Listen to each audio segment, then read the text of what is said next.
Hey everybody, how are you? I hope you're good, hope you're well. Here we are another day. So I've just made a lovely step forward in my writing career and in my writing life, and I wanted to share it with you because on the one hand, I'm super excited about it, but on the other hand, I'm also a bit scared about it. If you don't know me, my name is Emma Desi. I'm a fiction writer, but I'm also a coach, and I help writers with their author mindset because I believe very strongly that the key to writing your first novel, your second novel, it's not necessarily about craft, but it's actually what goes on up here. That is what is going to push you over the line onto the skinny branches and let you finish your book. So I've just hired an editor for my next book, and it's really scary because that person is going to be giving their feedback on my work. They're going to be telling me whether they think this is a job well done, what's working, but crucially, of course, what's not working and where they see the problems. Now, for all I know, they could come back at any time and say, it's all a mess, it's all a problem, you need to go back to the drawing board and start again. And of course, being a creative, putting my work out there for someone else to critique, my mind immediately goes to the worst. My mind immediately makes the worst assumptions because it's wanting to say to me, don't do it.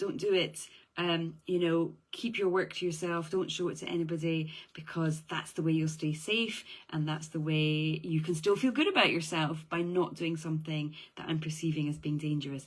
But I've got to do it, haven't I? Because I want to make my work better. I want to make the stories better and improve myself as a craftsperson and as a writer. So it's important that I do it. There's also that secondary fear that comes with I'm spending money on this, and not an insubstantial amount of money either. And that also brings its fear because, of course, there's no guarantee that working with this editor means I'm suddenly going to have this best-selling book, that I'm going to recoup all of that investment I've made in my book. There's no guarantees in that. So I have to sort of be brave about this and know that I'm doing this for me, that it's like seeing it as an investment in myself rather than an investment in the book. And I've got to kind of frame it that way for myself to make sure I view this as a worthwhile expenditure, that this is an investment that I'm making. I'm not just spending money for the sake of it because I have nothing better to do with my time, but rather that this is going to help me get to where I want to be in the long term. And both of those things are scary, both the spending of money. Writers, I know women particularly, we don't like to spend money on ourselves. We find it hard. We feel guilty about it. So I'm having to kind of dig deep into that and question myself on that and trust myself that I'm doing the right thing on that financial side of it.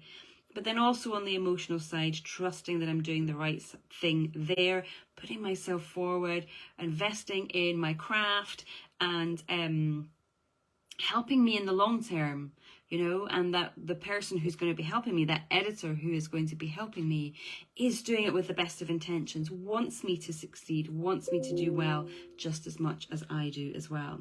So lots of things going on there in my heart and in my head, but I know that if I do this, this will get me to where I want to be in the long term. So if you're having these same sort of mindset queries about whether you should be, shouldn't be, whether you're worthy or not of it, just know that it's the same for everybody, and you do deserve it. You are worthy. Your books and your stories are fabulous, and you want to put them out in the world.